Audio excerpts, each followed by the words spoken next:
এক ওয়াক্ত নামাজ পড়ে না, খোদার 365 দিন, একটা বছরে কোনো দিন যে ছেলেটা ফজরের নামাজ পড়লা না, তুমি কোন মার ঘরে জন্ম নিলা?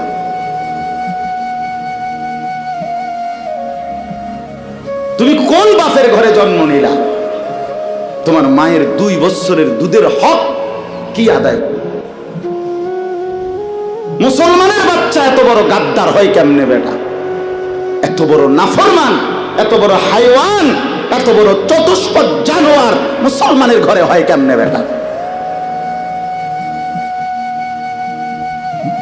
কেমনে হয় বেটা? এই জন্য মনে রাখো বেটা, যে কপালে সেজদা নাই সে কোনো মানুষ না। যে সেজদা দেয় না সে মানুষ নয়, মানুষ নয়, জানোয়ার। সে জানোয়ার, হাইওয়ান, এটা চতুষ্পদ জন্তু, এটা জানোয়ার, এটা মানুষ না।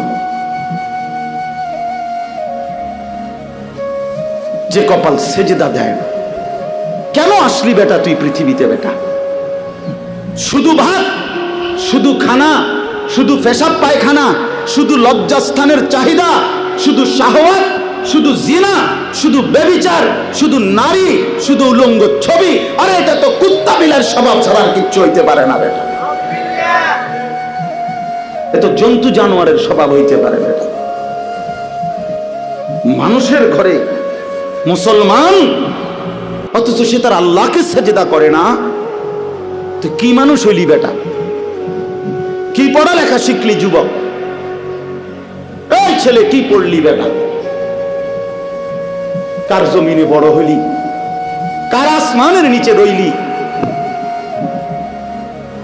কি রে বেটা? আমরা চেহারা চিনি না? এখানে দাঁড় করাই এখন বেনামাজি। চেহারা দেখলেই তো চিনা যায়। বেনামাজির চেহারার মধ্যে তো কোনো দয়া মায়া থাকে না। বেনামাজির চেহারা তো নির্লজ্জ, বেহায়া, বেশরম, পাষাণ, দয়া মায়াহীন, এমন মনে হয়। এজন্য বন্ধু, নিজেকে আরেকবার ভেবে দেখো। তুমি মায়ের সন্তান, তুমি বাবার সন্তান, তুমি মুসলমানের সন্তান। এই কালেমা বড় দামি কালেমা। আমি 72 বছর বয়স্ক, 72 বছর বয়স বুড়া চাচা, এরকম একজন বয়স্ক লোককে গত আগস্ট মাসে কালেমার দাওয়াত দিছিলাম। উনি হিন্দু। 2.5 ঘন্টা ওনারে বুঝাইছিলাম, বলছিলাম, কিন্তু উনি এটা বলে যে ঈশ্বর অদ্বিতীয়, ঈশ্বরের কোনো অংশীদার নাই। আমি প্রতিমা পূজা করি না, উনি এই কথাটা বলে, কিন্তু উনি কালেমা। আমি বললাম, চাচা, আমাদের সাথে আরো আলেমা ছিল, চাচা আপনি এই কথাটাই বলেন, এই কথাটাই বলেন, এটাই কালেমা। আপনি যেটা বিশ্বাস করেন এই কথাটা মুখে বলেন না, কালেমা আরবিটা বলেন, লা ইলাহা ইল্লাল্লাহু মুহাম্মাদুর রাসূলুল্লাহ, এটা বলেন। কত অনুরোধ করলাম, কানসি পর্যন্ত, বিশ্বাস করেন চাচার মুখ দিয়ে এই কথাটা বাইর করতে পারলাম না। কয় না, আমি এটা পড়তাম না। তখন আমি আমার সাথীদেরকে বললাম, হ্যাঁ এবার 72 বছর বয়স্ক একজন মুরব্বী, 72টা বছর জীবন পার হয়ে গেছে, অথচ তার জবান দিয়ে একটাবার কালেমা উচ্চারণ করল না। আর আল্লাহ তাআলা সেই কালেমা আমাদেরকে কত হাজারবার বলার তৌফিক দিছে। কত বড় নিয়ামত, কত বড় সৌভাগ্য যে আমি এক মুসলমান মায়ের ঘরে জন্ম নিছি, আমি এক মুসলমান বাবার ঘরে জন্ম নিছি। আমাদের কি যোগ্যতা ছিল? আমাদের কোন যোগ্যতা ছিল এখানে? শুধুই কার দয়া? এত বড় দয়া যে আল্লাহ করলেন, এত বড় মায়া যে আল্লাহ করলেন, নিজে আল্লাহ পছন্দ করে আমারে ঈমান দিলেন, ঈমানদারের ঘরে জন্ম দিলেন, মুসলমানের পরিচয়টুকু দিলেন, মুমিনের পরিচয়টুকু দিলেন। সেই আমি কেমনে আল্লাহর নাফরমানি করি? রাসূলুল্লাহ সাল্লাল্লাহু আলাইহি ওয়াসাল্লাম তিনি বলছেন যে আমি আসার পরে যদি আজ মুসা নবী জীবিত থাকতো, ঈসা নবী জীবিত থাকতো, নবীজি বলেন তারা দুইজনেও আমি মুহাম্মদের অনুসরণ করা ছাড়া তাদের কোনো উপায় থাকতো না। গোটা পৃথিবীতে আল্লাহ নবী সাল্লাল্লাহু আলাইহি সাল্লাম পরিষ্কার বলছেন আমার আবির্ভাবের পরে আর পৃথিবীর কোনো ধর্ম নাই, ধর্ম শুধু একটাই, আমার মাধ্যমে আল্লাহ তাআলা ইসলামের নাম হিসাবে যেই কালেমা, যেই ধর্ম, যেই বিধান আল্লাহ দিয়েছেন আগামীর ইসরাফিলের ফু পর্যন্ত এটাই বিধান, এটাই কালেমা, এটাই ঈমান, এটাই পরিচয়, এটাই জান্নাত লাভের একমাত্র রাস্তা। সেই পরিচয়টা আল্লাহ আমাদেরকে দিয়েছেন। আলহামদুলিল্লাহ আমরা নিজেদেরকে মুসলমান বলি ভাইয়া, তো তুমি আমি মুসলমান বলো, ভোটার আইডি কার্ডের মধ্যে, জন্ম নিবন্ধন সনদে, পাসপোর্টে, সব জায়গায় আমরা নিজেদেরকে মুসলমান পরিচয় দেই, আমাদের ধর্ম ইসলাম আমরা লিখি, তা আমরা কেন সেজদা করব না? আমরা কেন নামাজ পড়ব না ভাইয়া? আমরা কেন রাসূলুল্লাহ সাল্লাল্লাহু আলাইহি সাল্লামের সুন্নাতের অনুসরণ করব না কেন? এর চাইতে বড় দুর্ভাগ্য আর কি? অনেক ছেলে, এই জন্য অনেক যুবক ভাই, সবার কাছে অনুরোধ করলাম ভাইয়া, আমার হাত জোর করা অনুরোধ, সেজদা করো, নামাজ পড়ো। সেজদা না করলে কোরআন শরীফে আছে সেজদা যদি না করে তো ইবলিস তার পরিচয় 1 ঘন্টা আগেও তারে কোনো ইবলিস কইতো না, শয়তান বলতো না, তার নাম ছিল মুআল্লিমুল মালাইকা। এই যারে এখন ইবলিস বলে তার আগে পরিচয় ছিল সে ছিল ফেরেশতাদের শিক্ষক, সে ছিল জিন, কোরআন শরীফে আছে, সে ছিল ফেরেশতাদের টিচার। কিন্তু যখনই একটা সেজদা করে নাই, আদম আলাইহিস সালামকে সেজদা করতে বলছে আল্লাহ, তো কয়টা সেজদা করে নাই? একটা সেজদা না করার কারণে তার পরিচয় হয়ে গেল পরবর্তী মিনিট থেকে শয়তান। তাহলে এই জন্য শয়তানকে কেন শয়তান বলা হইল? সেজদা না করার কারণে। কথা বলেন না কেন? এই জন্য সেজদা না করলে শয়তান হয়, ইবলিস হয়, মরদুদ হয়, অভিশপ্ত, মালউন, লানতের যোগ্য, রাজিম, ঘৃণিত। এই জন্য ভাইয়া তুমি কোনোভাবে দামি হইতে পারবা না, দামি হইতে পারবা না। সেজদাবিহীন দামি হয় না। দুনিয়া তুমি আল্লাহর নাফরমানি করে যা ভোগ করতেছো, আলহামদুলিল্লাহ আমরাও আল্লাহর হুকুম মাইনা দুনিয়া তা ভোগ করতেছি। এই বাজার, ব্যবসা, দোয়ান, ভাত, মাছ, চাল, ডাল, বউ, বাচ্চা, স্ত্রী, সন্তান, সংসার, ফাঙ্গাস, তেলাপিয়া, ধন্যভাতা, কাঁচামরিচ, ফার্মের মুরগা, কক মুরগা, খাট, পালং, সোফা, ফার্নিচার, ফ্রিজ, এসি, হ্যাঁ, টাইলস, এটা আমরা যারা সেজদা দেই এটি আমরার কাছে আছে। কথা বলে না কেন? তুমি আলগা কি ভোগ করে লাইলা? তুমি আল্লাহর নাফরমানি কইরা সারাদিন মোবাইল টিপা আমাকে রাইতে লিখি শান্তির দেশে ধাও নাকি? তো আর কিতা, তো তুমি বেকুব আর কিতাব মানে বেশতি কি? হ্যাঁ, বেশতি কি? শুধু শুধু ধোকা, শুধু ধোকা, শুধু বোকামি করলো, ধোকা খাইল। দুনিয়া এমনি মিলে যায়, দুনিয়া এমনি মিলে যায়। আল্লাহ পাক কোরআনে ওয়াদা দিয়েছেন, আমি যাকে বানাইছি তার দুনিয়ার রিজিক আমি দেবই দেব। এই জমিনে যত কিছু আমার বিচরণশীল মখলুক, আল্লাহ বলেন ওয়ামা মিন দাব্বাতিন ফিল আরদি ইল্লা আলাল্লাহি রিজকুহা, সকলের রিজিকের দায়িত্ব আমি আল্লাহ আমার কাঁধে তুলে নিলাম। তাফসীরের মধ্যে আছে হযরত মুসা আলাইহিস সালাম একদিন আল্লাহ তাআলাকে জিজ্ঞেস করলেন, আল্লাহ আপনার সমস্ত সৃষ্টি ছোট বড় সকলের রিজিকের কথা আপনার মনে থাকে, মনে রাখতে পারেননি। তো আল্লাহ তাআলা বললেন, মুসা তোমার সামনে একটা বড় পাথর আছে, এই পাথরটার মধ্যে তোমার হাতের লাঠিটা দিয়া বাড়ি দাও। মুসা আলাইহিস সালাম বাড়ি দিলেন, পাথরের একটা অংশ ভাঙ্গা পড়ছে। আচ্ছা আবার মারো, আবার মারলেন, আরেকটা অংশ ভাঙছে, আবার মারো, আবার মারলেন, পাথরের একটা অংশ ভাঙছে। 4 বার পাথরটাতে আঘাত করলেন। আঘাত করার পরে এরপরে পাথরটার ভিতর থেকে একটা ছোট্ট পোকা, একদম পিচ্চি, মুখে একটা সবুজ গাছের পাতা কুটকুট করে কামড়াইতেছে, খাইতেছে। এই অবস্থায় এই পাথরটার ভিতর থেকে এই পোকাটা নিচে পড়ছে। আল্লাহ তাআলা বললেন, মুসা ওই পোকাটা কি বলে কান পাইতে একটু শোনো। তাফসিরে রুহুল মাআনিতে আমরা পড়ছি, আরবি তাফসিরে। তো ছোট্ট পোকাটা মুসা আলাইহিস সালাম শুনতে পেলেন। ছোট্ট পোকাটা পড়ছে, সুবহানা মান ইয়ারানি ওয়া লা ইয়ানসানি। আমি আমার সেই মাওলার প্রশংসা করছি যিনি আমাকে প্রতিনিয়ত দেখছেন, আমাকে একবারও ভুলেন নাই। তো মুসা আলাইহিস সালাম বুঝলেন আল্লাহ তাআলা এতটা পাথরের ভিতরে এই ছোট্ট পোকার মুখে সবুজ গাছের পাতা যিনি পৌঁছাইতে পারেন, তিনি তার গোটা সৃষ্টির রিজিক ঠিকই পৌঁছাইতে পারেন। এজন্য বন্ধু আমার, বাপ আমার, সবার কাছে অনুরোধ করছি, আমি শক্ত কথা বলছি, রাগ হইয়েন না, বিবেক জাগাবার জন্য বলছি, ঝগড়ার জন্য বলি নাই। কেন আমরা নামাজ পড়বো না? কেন নামাজ পড়বো না?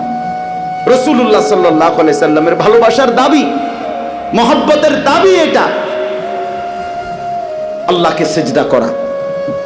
রাসূলুল্লাহ সাল্লাল্লাহু আলাইহি ওয়াসাল্লাম ইন্তেকালের পূর্ব মুহূর্তে আম্মাজান আয়েশা রাদিয়াল্লাহু তাআলা আনহাকে ওনার বুকের মধ্যে মাথা রাখা অবস্থায় নবীজি ইন্তেকাল করছিলেন।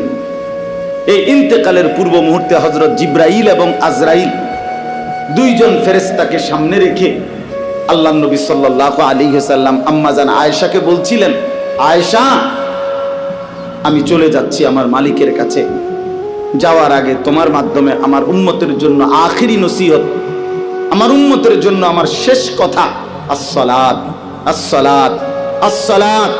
আমার উম্মতকে বইল নামাজ ঠিক রাখতে, নামাজ ঠিক রাখতে, নামাজ ঠিক রাখতে। আমার বাপ, কোন বাবা যদি মৃত্যুর পূর্বে কিছু ওসিয়ত করে, সন্তান যত পাষাণই হোক না কেন, সে তার মৃত্যু পথযাত্রী বাবার ওসিয়ত পালন করে। তা আমাদের নবী সাল্লাল্লাহু আলাইহি ওয়াসাল্লামের আখিরি নসিহত ছিল নামাজ, উম্মতের নামাজ। তো সেই নামাজ যদি আমরা আন্তরিকতার সাথে পালন না করি, তো আমাদের নবীর সাথে আমাদের সম্পর্ক কই? রাসূলুল্লাহ সাল্লাল্লাহু আলাইহি সাল্লাম কোরআনের মধ্যে আছে, সূরা নিসার মধ্যে আল্লাহ তাআলা বলছে, বন্ধু আপনাকে সামনে রেখে আপনার উম্মতের আমলনামা খোলা হবে। তো নবীজি সাল্লাল্লাহু আলাইহি সাল্লামের সামনে যখন আমলনামা উম্মতের খুলবে, তা আল্লাহ নবী সাল্লাল্লাহু আলাইহি সাল্লাম যখন দেখবে আমলনামায় পৃষ্ঠার পর পৃষ্ঠা, পৃষ্ঠার পর পৃষ্ঠা, এক ওয়াক্ত নামাজ নাই, ফজরের নামাজ নাই, 10 বছর, 5 বছর, 3 বছর, রাসূলুল্লাহ সাল্লাল্লাহু আলাইহি সাল্লাম বলবেন, হায় উম্মত, আমি শেষবারের মতো বলে গেছিলাম, আমার শেষ ওসিয়তটা ছিল নামাজ। তুই উম্মত আমার শেষ কথাটাও, আমার মৃত্যু পথযাত্রার সময় কথাটাও পালন করলি না। এই কি আমলনামা নিয়ে আসলি? আমি কেমনে আমার আল্লাহর কাছে সুপারিশ করব? নবী সাল্লাল্লাহু আলাইহি সাল্লামের সুপারিশ এটা মামুর বাড়ি না, হাউজে কাউসারের পানি সস্তা দরের কোনো পানি না যে আপনি চাইবেন আর দিয়ে দিবে। না না বাপ, বিষয়টা এমন না। আপনি ভালো আলেম থেকে জিজ্ঞাসা করে নিয়েন। সুপারিশ এটা আপনার মামুর বাড়ির আবদার না। কাকে সুপারিশ করবেন তা আল্লাহর পক্ষ থেকে নির্ধারিত করা আছে। কাকে হাউজে কাউসারের পানি পান করাবেন তাও আল্লাহ তাআলার পক্ষ থেকে নির্ধারিত করা আছে, নির্ধারিত করা আছে। এই জন্য এটাকে একবার ছোট্টখাট্ট খামখেয়ালি মনে করলে হইতো না। এই জন্য আপনি এই আমল নামা কেমনে দেখাইবেন? যুবক ভাই, তুমি তোমার এই নওজোয়ান কালের এই আমল নামাটা কেমনে দেখাইবা যে একটা সেজদাও নাই, ফজর জোহর আসর মাগরিব এশা নাই? এমন হইল কেন? এই জন্য আমরা যারা রাসূলুল্লাহ সাল্লাল্লাহু আলাইহি সাল্লামকে ভালোবাসি, আমাদের দায়িত্ব এটা 5 ওয়াক্ত নামাজ পড়া। কি পড়া বলেন? এটা পড়তেই হবে, পড়তেই হবে, এটা পড়তেই হবে। কোরআন এবং সুন্নাহর মধ্যে অসংখ্য প্রমাণ আছে যেখান থেকে আল্লাহ এবং তার রাসূল নামাজের গুরুত্ব বারবার বারবার বলেছেন। আল্লাহ আমাদেরকে বুঝার তৌফিক দান করেন। আমাদের নবী সাল্লাল্লাহু আলাইহি সাল্লাম সারা আলমের জন্য নবী, সারা কায়নাতের নবী। তা এত বড় শ্রেষ্ঠতম নবী পেয়ে আমরা যদি তাকে মূল্যায়ন না করি, তার কথা পালন না করি, তা এর চাইতে উত্তম আর কে হবে? এর চাইতে উত্তম আর কে আসবে আমাদেরকে বুঝাবার জন্য? নবীজির চাইতে উত্তম আর কে আসবে? কেউ আসবে না। সর্বশ্রেষ্ঠ ব্যক্তি, সর্বশ্রেষ্ঠ ব্যক্তি আল্লাহ তাআলা আমাদের জন্য দান করেছেন। কোরআনুল কারীমের মধ্যে আছে, আল্লাহ তাআলা বলেন, লাকাদ মান্নাল্লাহু আলাল মুমিনিনা ইয বাআসা ফীহিম রাসূলাম মিন আনফুসিহিম। আল্লাহ তাআলা বলেন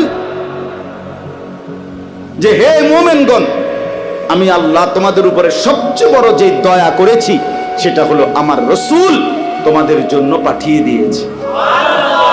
এই পৃথিবীর সব কিছু আমার নিয়ামত, কিন্তু এগুলো আমি সবাইকে দিছি, কিন্তু আখিরি বন্ধু, আমার আখিরি বন্ধু, আমার শ্রেষ্ঠতম রাসূল, আমার কলিজার টুকরা আমি তোমাদেরকে দিয়ে দিছি, তোমাদের জন্য পাঠাইছি। আল্লাহ তার খাজানার সবচেয়ে বড় সম্পদ আল্লাহ তাআলা দান করছেন আমাদেরকে, দান করছেন। এই জন্য দয়া করে আমরা যেন কদর করি।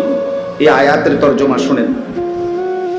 নবী সাল্লাল্লাহু আলাইহি সাল্লামকে আল্লাহ তাআলা বলেন, কুল, হে নবী আপনি বলুন, ইয়া আইয়ুহান নাস, হে সমস্ত মানুষ, সারা পৃথিবীর মানুষকে আল্লাহ তাআলা ডাক দিতে বলছে। হে নবী আপনি বলেন, হে লোক সকল, হে জগতের সমস্ত মানুষ, শোনো তোমরা, ইন্নী রাসূলুল্লাহি ইলাইকুম জামিআ, নিশ্চয়ই আমি আল্লাহর রাসূল, ইলাইকুম জামিআ, তোমাদের সকলের জন্য, সারা পৃথিবীর বিশ্ব মানবতার জন্য আমি হলাম আল্লাহর রাসূল। তো আল্লাহ তাআলা বলেন, আমার পরিচয়টা তুলে ধরেন নবী, আপনার পরিচয়ও তুলে ধরছেন যে আপনি সারা বিশ্ব মানবতার রাসূল। এবার আমার পরিচয়ও ধরেন যে এই কথাটা কে বলছে। আল্লাযী লাহু মুলকুস সামাওয়াতি ওয়াল আরদ, সাত আসমান এবং জমিনের মালিকানা যেই আল্লাহ, তিনি বলছেন যে আমি সারা পৃথিবীর মানুষের জন্য আমি আল্লাহর রাসূল। সুবহানাল্লাহ, লা ইলাহা ইল্লা হুয়া ইউহয়ী ওয়া ইউমীতু, তিনি ওই আল্লাহ যিনি ছাড়া আর কোনো ইলাহ নাই, তিনি সকলকে জীবন দেন, তিনি সকলকে মৃত্যু দান করেন। জীবন মৃত্যু দানকারী, একত্ববাদের অধিকারী আর কোনো ইলাহ নাই যিনি ছাড়া। সেই মহান আল্লাহ রব্বুল আলামিন, গোটা কায়নাতের মালিকানা যার, তারই পক্ষ থেকে আমি তোমাদের সবার জন্য আল্লাহর রাসূল। অতএব আমাদের করণীয় কি? তো আল্লাহ তাআলা বলেন, হে নবী আপনি বলেন তোমাদের করণীয় কি? ফাআমিনু বিল্লাহি ওয়া রাসূলিহিন নাবিয়্যিল উম্মি আল্লাযী ইউমিনু বিল্লাহি ওয়া কালিমাতিহি, অতএব তোমরা সকলেই আল্লাহ এবং তার রাসূলের উপরে ঈমান আনো। সুবহানাল্লাহ, আল্লাহ এবং তার রাসূলের উপরে কি আনো? ঈমান। রাসূলের কয়েকটা পরিচয় বলছে যে তিনি আল্লাহর রাসূল, আন-নবী তিনি আল্লাহর নবী, আল উম্মি তিনি দুনিয়াবি পড়ালেখা থেকে মুক্ত, যা বলছেন সরাসরি শুধুমাত্র আল্লাহর কাছ থেকেই বলছেন। আল্লাযী ইউমিনু বিল্লাহি ওয়া কালিমাতিহি, যিনি আল্লাহর সমস্ত কথা এবং আল্লাহর উপরে পরিপূর্ণ ঈমান রাখতেন। নবীজি আল্লাহ তাআলার সকল হুকুম পালন করছেন কিনা? কথা বলেন না। আল্লাহ তাআলার প্রতি পূর্ণ ইয়াকিন রাখতেন কিনা? তো আল্লাহ বলেন, যিনি রসূল, যিনি নবী, যিনি দুনিয়াবি পড়ালেখা থেকে মুক্ত, যিনি আল্লাহর উপরে পূর্ণ ঈমান রাখতেন, যিনি আল্লাহর সমস্ত কথা মানতেন, সেই প্রিয়তম রসূলের উপরে তোমরা সকলেই ঈমান আনো। এরপরে বলেন ওয়াত্তাবিউহু, এই আমার কথা শেষ। আর এই কথাটাই বুঝেন, আল্লাহ তাআলা বলেন তোমরা সকলেই শোনো। দুই কথা, এক হলো আমার রসূলের উপরে ঈমান আনো, আর দ্বিতীয় কথা হলো ওয়াত্তাবিউহু, তোমরা সকলেই আমার রসূলকে অনুসরণ করো। অনুসরণ করো, নবীর প্রতি ঈমান আনো, নবীকে অনুসরণ করো। কেন? তিনি সবার জন্য রসূল, অন্য আর কারো কাছে গেলে হবে না, তিনি একজন। এই দুইটা দায়িত্ব দিয়েছেন আমাদেরকে আল্লাহ। ফাআমিনু, তোমরা সকলেই নবীর উপরে ঈমান আনো। দ্বিতীয় হলো ওয়াত্তাবিউহু, তোমরা সকলেই নবীর আনুগত্য করো, অনুসরণ করো। লাভ কি হবে?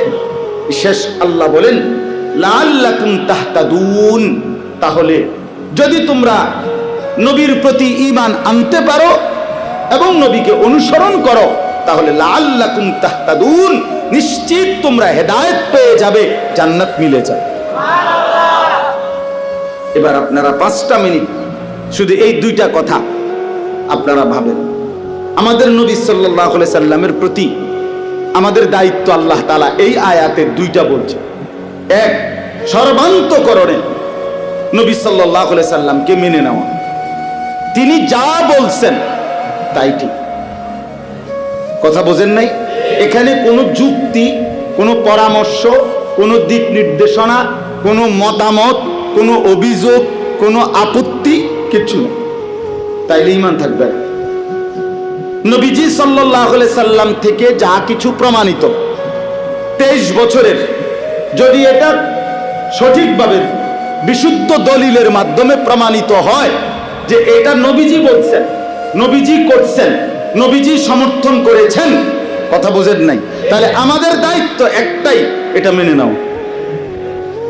এটা কি করা? এটা মেনে নাও। এখানে কোনো এশকাল করা যাবে না, কোনো কিছু না, কোনো আনা বর্তমান যুগে, বর্তমান অবস্থার প্রেক্ষাপটে ইত্যাদি ইত্যাদি না, কোনো কিছু না। কিয়ামত পর্যন্ত তিনি যা বলেছেন, তিনি যা করেছেন, তিনি যা সমর্থন করেছেন, তার উপরে ঈমান আনা, মেনে নেওয়া খোদার কসম আমাদের হেদায়েতের জন্য, আখিরাতের মুক্তির জন্য বাধ্যতামূলক। বাধ্যতামূলক।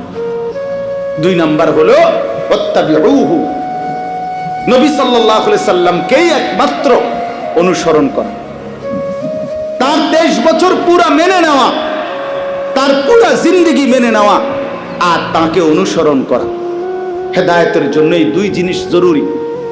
এই জন্য বাপ একটা কথা বলি, আপনাদের কাছে ইনসাফের সাথে মনে রাখেন, বাস্তব কথা হলো এটা, নিজের বিবেককে ধোঁকা দিয়েন না, নিজের আখিরাত বরবাদ করেন না। আমি আপনাদের কাছে অনুরোধ করি, আমরা দলাদলি ঠেলা ঠেলি না। ইনসাফের কথা হলো, আসলে কোরআনুল কারীমের মধ্যে অসংখ্যবার আল্লাহ তাআলা এই কথাটা বলছেন যে বন্ধুকে অনুসরণ করো, অনুসরণ করো। ফাত্তাবিউহু আল্লাযীনা ইয়াত্তাবিউনাল রাসূলান নাবিয়্যাল উম্মি লাকাদ কানা লাকুম ফি রাসূলিল্লাহি উসওয়াতুন হাসানা ওয়া ইন্নাকা লাআলা খুলুকিন আযীম মা আতাকুমুর রাসূলু ফাখুযু। বারবার বারবার বারবার বারবার বারবার বারবার একটা কথা আল্লাহ বারবার বলছে, আমার বন্ধুকে অনুসরণ করো, আমার বন্ধুকে অনুসরণ করো, আমার বন্ধুকে অনুসরণ করো। নবীজি নিজে বলছেন, তোমাদের মনের চাহিদার বিপরীতে যতক্ষণ পর্যন্ত তোমরা আমাকে অনুসরণ না করবে, ততক্ষণ তোমরা পূর্ণ মুমিন হইতে পারবে না। নবীজি বলছে, তোমরা আমার সুন্নাতকে আঁকড়িয়ে ধরো, তোমরা মাড়ির দাঁত দিয়ে আমার সুন্নাতকে ধরো। বিশ্বাস করেন, এই শেষ কথাটা বুঝেন। এভাবে বহুভাবে আল্লাহ তাআলা নবীজির জবান দিয়ে শুনাইছেন, নবীজি আমাদেরকে শুনাইছেন নবীজিকে অনুসরণ করতে। অনুসরণ অনুসরণ অনুসরণ অনুসরণ, ইত্তেবা। অতএব একজন মুসলমানের রাসূলুল্লাহ সাল্লাল্লাহু আলাইহি সাল্লামের প্রতি ভালোবাসা, ইশক, মহব্বত, নবীর প্রেম, নবীর ভালোবাসা প্রমাণিত হবে। ইনসাফের কথা হলো এটাই, অনুসরণের মাধ্যমে। বিশ্বাস করে অনুসরণবিহীন ভালোবাসা হয় না, ভালোবাসা হয় না। ওই ভালোবাসা আখিরাতে টিকবে না, বিশ্বাস করেন। আল্লাহর দোহাই বললাম, শুধুমাত্র লাফালাফি ফালাফালি করলে, শুধুমাত্র ঢাক ঢোল বাজাইলে, শুধুমাত্র সই হুল্লুর হাঙ্গামা করলে, শুধুমাত্র বিভিন্ন আইটেম মুখরোচক মজাদার খাবার খাইলে রাসূলুল্লাহ সাল্লাল্লাহু আলাইহি সাল্লামের অনুসরণ, সুন্নাতের ইত্তেবা, নবীজির পদাঙ্ক অনুসরণ, এটা যদি আপনার আমার মধ্যে না থাকে, বিশ্বাস করেন হাসরের ময়দানে এই ভালোবাসা টিকবে না। দুনিয়া মিলে যাবে, আখিরাত মিলবে না, পরকাল মিলবে না। এই জন্য আজকে এই কথাটাই বললাম। এখানে আল্লাহ তাআলা বললেন যে তোমাদের দুইটা দায়িত্ব, তোমরা আমার বন্ধুর প্রতি ঈমান আনবা, ওয়াত্তাবিউহু, এবং তাকে অনুসরণ করো, অনুসরণ করো।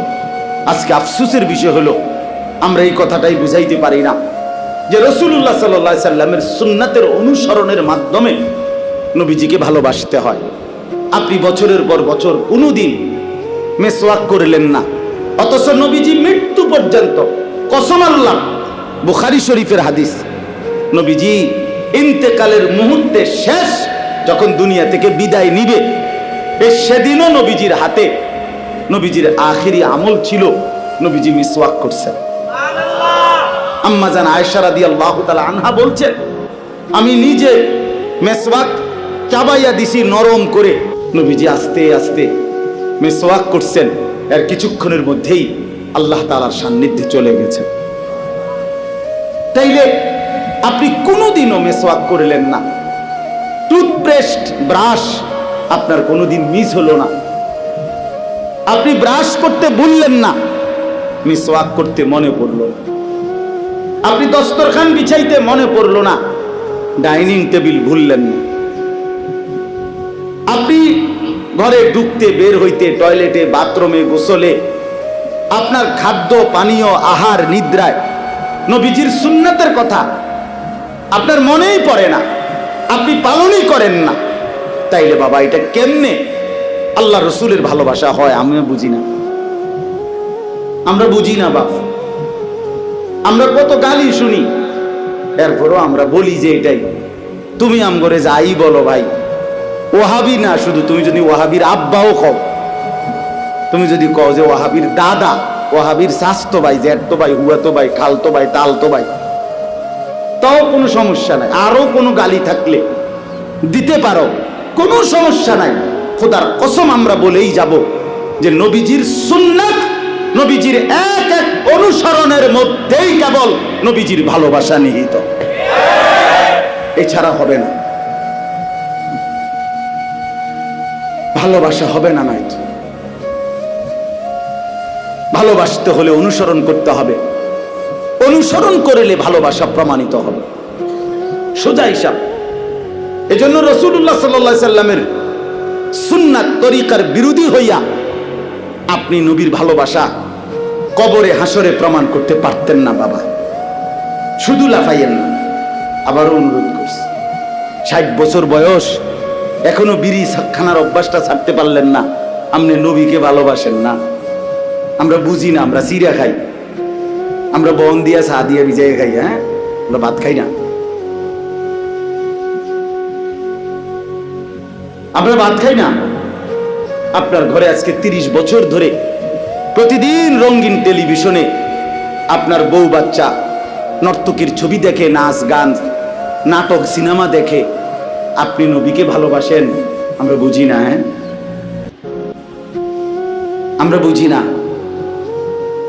আপনি কোনোদিন দস্তরখান বিছাইবার কথা কদ্দুর মনেও পড়ে না, আপনি আল্লাহর নবীকে ভালোবাসেন? আহা, ইনসাফ না এটা।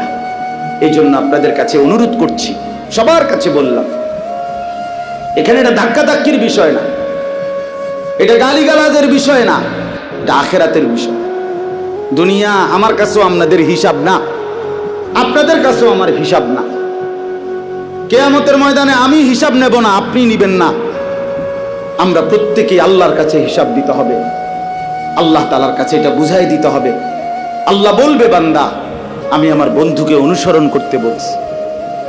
আচার ব্যবহার, চলা ফেরা, হাসি কান্না, রাত দিন সকাল দুপুর, সকল বিষয়ে, ঘর পরিবার স্ত্রী সংসার বাজার ব্যবসা দেশ জাতি রাজনীতি সকল ব্যাপারে আল্লাহ নবী সাল্লাল্লাহু আলাইহি সাল্লামের এক এক সুন্নাতের অনুসরণ, খোদার কসম এর মধ্যেই আমাদের ভালোবাসা নিহিত, আখিরাতের মুক্তি, আমাদের হেদায়েত, আমাদের জান্নাত এর মধ্যেই নিহিত।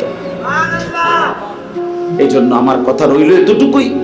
সাহাবায়ে কেরাম এটাই বুঝতেন, সাহাবায়ে কেরাম নবীজিকে অনুসরণ করতেন, আর এই অনুসরণের মধ্যে ভালোবাসা প্রমাণ দিতেন। এই জন্য আজকে আফসোসের বিষয়, অনুসরণকারী যারা একটা একটা সুন্নত ধরে ধরে যারা পালন করে তাদেরকে গালি দেওয়া হয়। তাও আবার এমন মজার বিষয় যে গালি হিসাবে যে শব্দটা নির্বাচন করছে ওয়াহাবি, এটা কোনো গালি না। মানে আমার ছেলেরে একবার আমি ছোট্টবেলায় একটু ছোট থাকতে আর কি, তার পায়ের ডানে বামে আপনার সে গজল আরে একটা সূরা কইতে কইছি মাদ্রাসার অনুষ্ঠানে, সে বলে না মাইক দিয়া, তা আমি তার পায়ের দুই পাশে দুইটা বাড়ি দিছি আর ফ্লোরে বেদ দিয়া, ইচ্ছা করেই তার পায়ে দেই নাই। এরপরও কয় না, হ্যাঁ পরে ছেড়ে দিছি। পরে রাত্রে আমারে বাসায় গিয়া বলতেছে, আমারে কাছে আইসা, আব্বু লাগছে না।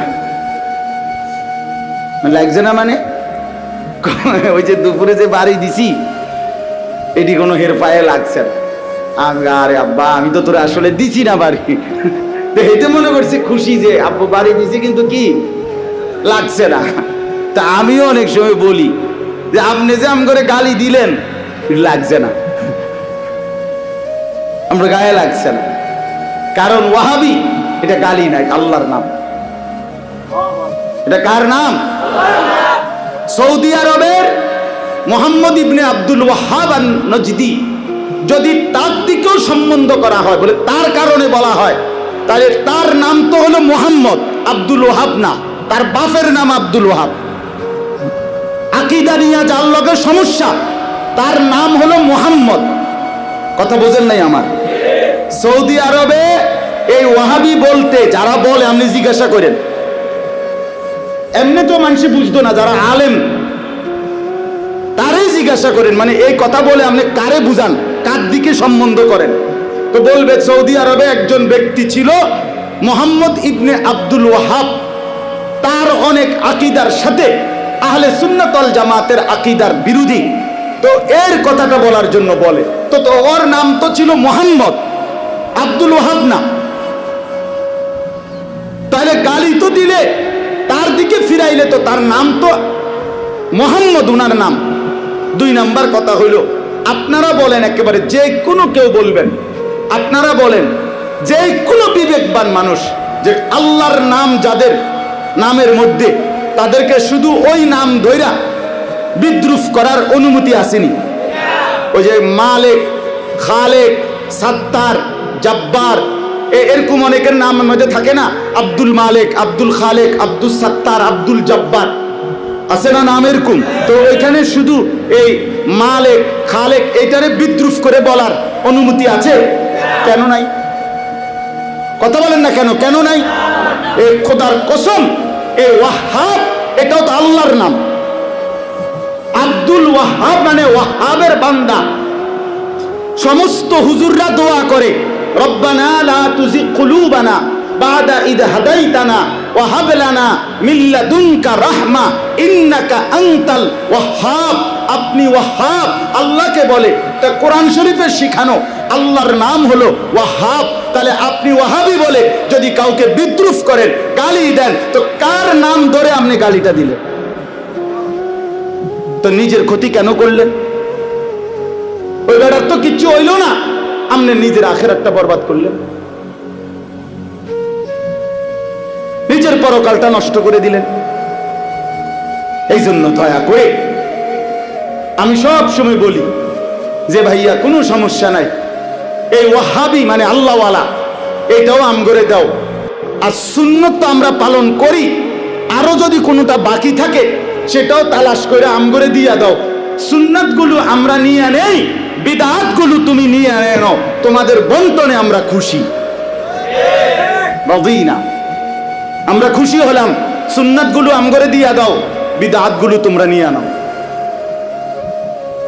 এই জন্য মেহেরবানি করে সোজা হিসাব, এটা দলাদলি ঠেলাঠেলি ধাক্কাধাক্কির বিষয় না, এটা হাসরের ময়দানে আমার আপনার ফয়সালার বিষয়। এই জন্য দয়া করে আমরা প্রত্যেকে ইনশাআল্লাহ রাসূলুল্লাহ সাল্লাল্লাহু আলাইহি সাল্লামের অনুসরণ, সুন্নাতের ইত্তেবা, নবীজির একটা একটা নিয়ম পালন করার মাধ্যমে নবীজির ভালোবাসার প্রমাণ দিতে চেষ্টা করব ইনশাআল্লাহ। আল্লাহ তাআলা আমাদেরকে তৌফিক দেন, কবুল করেন। তিনটা কথা মোট বলছি। এক, যুবক ভাই তোমরা সবাই দয়া করে নামাজ পড়ো, নামাজ পড়ো, নামাজ পড়ো। দুই নাম্বার কথা হলো, আমরা রাসূলুল্লাহ সাল্লাল্লাহু আলাইহি সাল্লামকে আল্লাহ তাআলা পাঠিয়ে সারা পৃথিবীর জন্য আমাদেরকে দুইটা দায়িত্ব দিয়েছেন। এক, নবীজির প্রতি পূর্ণ ঈমান আনা। দুই, নবীজিকে পূর্ণ অনুসরণ করা। ঠিক আছে না?